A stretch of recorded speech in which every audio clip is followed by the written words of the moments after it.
В этом видео вы узнаете о том, как общаться с женатым мужчиной и как увести его из семьи. Первое, самое важное, измените внутри себя отношение к этому процессу.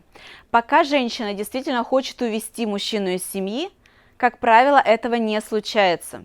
Как только она трансформирует свое отношение и не уводит его как животное из стада, как барана можно увести из стада, или можно вещь какую-то своровать, и вор, например, уводит часы из вашего дома, когда ворует в сейфе, да, у кого-то вещи ценные. Как только вы начинаете относиться к мужчине как к личности, к человеку, который уходит своими ногами, появляется шанс, что это случится. Поменьше верьте всякой хреновой информации, честно, где запугивают, что это невозможно, что всего 1% любовниц действительно потом строят отношения с мужчиной, то есть 1% мужчин уходит из семьи. Это не так. Все очень индивидуально, но случается это только в том случае, если вы женщина, которая хочет быть с любимым мужчиной. Когда ваш фокус внимания на вас, а не на его семье. Его семьи для вас вообще не должно существовать. Это просто другой мир, с которым вы не находитесь ни в каких отношениях. Вот из этой позиции возможны такие перемены в жизни. Дальше, второй момент. Это возможно при наличии только следующего фактора, когда он уходит из худшего в лучшее. Ни один здравомыслящий человек, здоровый, физически, психически, не уйдет от чего-то к худшему. Значит, вы должны быть для него лучшим, чем сейчас. У любой женщины есть достоинство. Даже у самой ужасной Мегеры можно найти достоинство. И в отношениях с ней можно найти достоинство. Не верьте, что у него в семье все вот так вот ужасно. У той женщины, с которой он живет, у его жены, есть достоинство. Она не может быть тотально ужасна. У вас может быть такое ошибочное мнение, потому что мужчина очень часто рассказывает своей любовнице какие-то ужасы про семью и жену. Он жалуется, что ему там плохо, его там не понимают, его не ценят. Да, это все возможно есть, к примеру, он говорит правду, но вы видите однобоко. Он показывает вам только одну сторону этого процесса, он не показывает то, что там есть хорошее.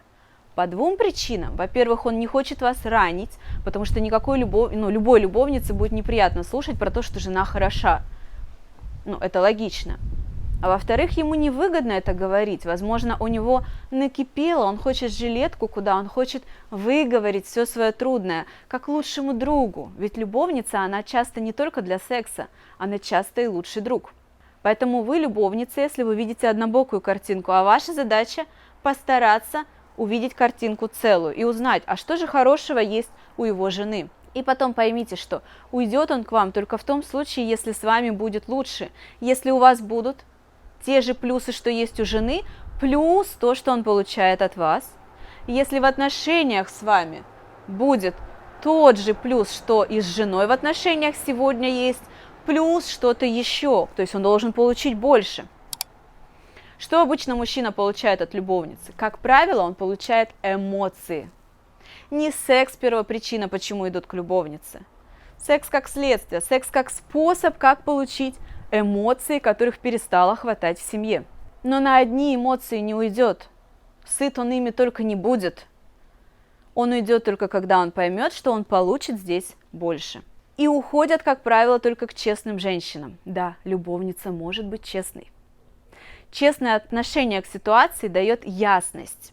Должна быть ясность. Если ваш мотив на самом деле увести его из-за конкуренции, из-за того, чтобы доказать всем, или чтобы спастись, найти в нем спасателя, то есть ваш мотив какой-то не совсем благородный, вы не любви себе желаете, а убегаете от чего-то плохого, вы не от наполненности с ним вступаете в отношения и делитесь, а вы хватаетесь за него, чтобы спастись от одиночества, от страха, или вы как ребеночек хотите переложить ответственность на кого-то сильного за вашу жизнь. Окей, это может быть так. 90% женщин вообще живут с мужчинами по этой причине. 90% жен живут с мужьями, потому что убегают от страха одиночества и ищут в них сильные фигуры. Это жизнь. Это реальность, ее нужно принимать. Но здесь важно быть честной и с ним, и с собой. Ну, с собой в первую очередь и дальше с ним. Как только вы честно начнете понимать свою причину, почему вы в этих отношениях и почему у вас есть желание, чтобы он был только с вами, все станет на свои места. И от этой честности, ясности и прозрачности ситуация может трансформироваться так, как вы хотите. Но в этом состоянии ясности и прозрачности у вас язык не повернется говорить, что вы уводите кого-то. Я сразу вижу картинку, как вы берете его за галстук и ведете за собой. Ну, типа он такой слабый, беспомощный, ну реально как баран. Нет, относитесь к нему как к человеку, который выбирает, где ему находиться. И если он сегодня не с вами, значит у него есть причины выбрать быть там. Потому что мужчины боятся рушить то, что есть. До тех пор, пока они не понимают, что здесь что-то такое ценное, ради чего стоит разрушить то, что есть там. Тема очень глубокая, большая, о ней можно говорить долго, она может смело тянуть на часовые эфиры, поэтому, если вам что-то непонятно вдруг, смело спрашивайте в комментариях. Если есть вопросы, пишите их в комментариях. Если есть возражения, давайте дискутировать, давайте поговорим про это. Идите в комментарии, оставляйте там все ваши мысли. Я прихожу, читаю и с удовольствием отвечаю на них.